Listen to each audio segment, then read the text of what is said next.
What's up, everybody? Do you sometimes feel timid or wish you were a little bit braver? Well, you're in luck because today's episode, we're going to be going over a few quick fixes for how to be daring. This is the Existential Stoic podcast. I'm Randy. That's Danny. What's going on, Danny? What's up, Randy? Now, Danny, would you consider yourself a daring person? I don't know. Honestly, I don't know. Maybe. Yeah, Mhm. sometimes.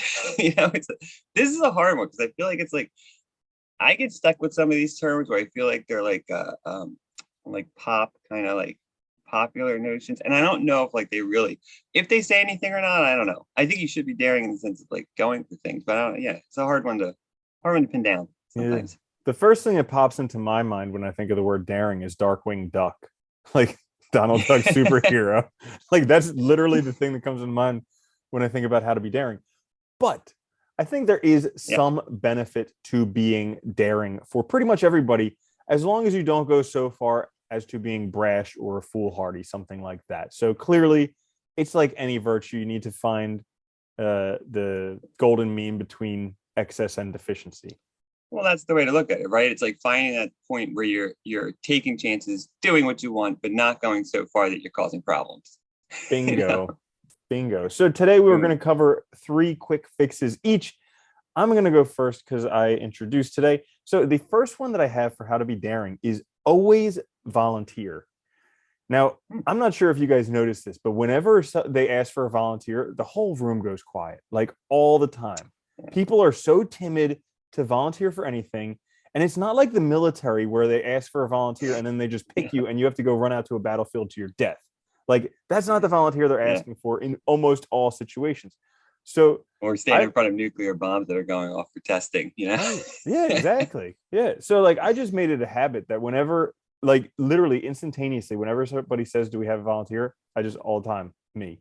Because it breaks the ice for everybody else. Yeah, sure, it's daring. And sometimes I don't know what I'm getting into. Like one time it backfired because I kind of have a fear of being alone by myself in the woods. And then they asked for a volunteer, and I was like, "Yep." And they're like, "Okay, you're staying in that cabin out there in the middle of the woods by yourself." And I like literally couldn't sleep that night. I was terrified. But other than that, I mean, it's been really, really good. No, I think that's a good one too, because I think like, at the very least start on those. Like I think a lot of people when they ask for volunteer, like a lot of people do want to do it. So at least start on those times when it's something you're interested in and then go from there. But yeah, it's a good one because I think you're at least putting yourself out there, you're trying new things. And like you said, you don't even know all the time what you're volunteering for. So it forces you to take on things that you don't even know you can do. And then you figure out how to do it, which is a great way to, I think, to be daring. That's a good one. I like that. Um, my first one is be yourself. Because I think this is, crucial to doing anything or really like, making anything of ourselves, taking chances. We have to know ourselves too. And we also have to go after what we want. So I think being yourself is important because if you know yourself, you can take the right types of chances, not be rash. You can do the things that are right for you and dare to be you, as they say. Yeah, that's a Yeah. really good one because most people are so busy conforming that they don't actually realize who they are. And it doesn't take like it doesn't take any courage whatsoever to conform. You're just missing out on anything that could be you. And Yeah. so yeah, I think that's a great one, Danny. My next one is feel the fear and do it anyways. No, it's like the So easiest thing in the world, right? And I think we get caught up. Oh, go ahead. yeah, my next one is Yeah. feel the fear and do it anyways. So this is one where a lot of us have a lot of things that we're afraid of, but most of the time you survive it anyways. So like just embracing that fear, because if you get stopped in the fear, then the fear just continues to grow. As soon as you take action, the fear disappears. And so like this is something that I've personally done.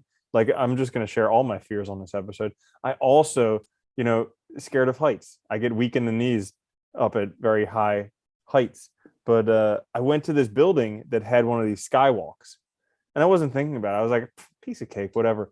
I got up there and I looked down. You mean like the glass Yeah, bottom? like the glass, and then you can see 100 floors down.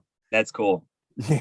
Yeah. So I went to it, and the first time I went, I looked down and I literally like I laid down on the ground and I was like, I can't do this. I couldn't walk onto the glass. But then I was like, I can't live with myself if I do that. If I succumb to that fear, so I had to go back another time to do it. But Oh yeah, God. because you feel the fear, you do it anyways, and then you get over it. I still don't want to do it again. And I still have to do like bungee jumping and skydiving. But it's just like being daring by being willing to approach that fear. It's funny. The heights that bother me are the middle heights. If it's really high, it doesn't bother me at all because I just figure I'll black out or I'll die on impact. It's the ones where like you would get maimed. Uh, Those are the ones that actually terrify me. So like between 10 feet, 20 between feet off the floor ground. 2 and 6. Yeah. Yeah. Everything. Yeah. I actually like really high heights. I think they're great. Uh, That's a good one though. I like that because I think it's no, I think you're pushing yourself there too to do that. And I think that's important. You're kind of pushing yourself into your limits, which is helpful. My next one is be proactive. Don't wait. I think, a lot of times, like even like you were saying, like facing our fears and doing what we're afraid of, a lot of times to get over that hump, it's just taking action. It's not waiting. It's not prolonging because the more you prolong it, the more your imagination runs, the more you start to become fearful, you become impotent, you don't act. So I think sometimes, to be daring, you just have to act. You just have to do something. And once you do it, you realize you can do it and you kind of muddle your way through like we all do. mhm. Yeah. So my last one, initially I had one very similar to Danny's first one, which was Oh, listen to your heart, but I actually changed it. I I think still think that's a listening to good one. your heart is important because, it takes some courage to do that. But I actually changed it to make a habit of it. So Hmm. because here's the thing, like once you make it habitual, it it may still be something very daring, but it doesn't seem like it requires that much energy. And so like Yeah. doing something that people might consider daring, like introducing yourself to other people. Just whenever you get the opportunity, somebody new, just introduce yourself. Say, hi, I'm Randall, or whatever it is. Or whenever you're in an elevator with somebody, just strike up a conversation. Start doing these little daring things, and then they start to build on each other. You make a habit of it, and then when it comes time to do something really daring, you already have the muscle built. I like that one. That goes really nice to my last one too, which is go beyond your limits. And I think you're right. If you habituate that stuff, you'll keep doing it. And it gets like, and I think most of the time, and going beyond your limits, like a lot of time we perceive limits and we think it's scary to go beyond them. We think that's our max, our ceiling. But I think the more you push yourself beyond it, the more you realize you don't really have any. And if you habituate it, you break down that fear, that barrier that's standing between you and getting it done. And I think that's a really good one too. Yeah. Yeah, that's a great point. You have to go beyond your limits to find out what they are. Because most of us think our limits are here, but really they're way beyond there. Yeah. So that's a great one to end it on. How to be daring, 6 quick fixes for all of you. Thank you so much for listening. If you haven't, like, subscribe, share with friends and family. You can check us out on the podcasting services, also on YouTube. This is the Existential Stoic Podcast. I'm Randy. That's Danny. I'll see you later, Danny. Hey, Randy.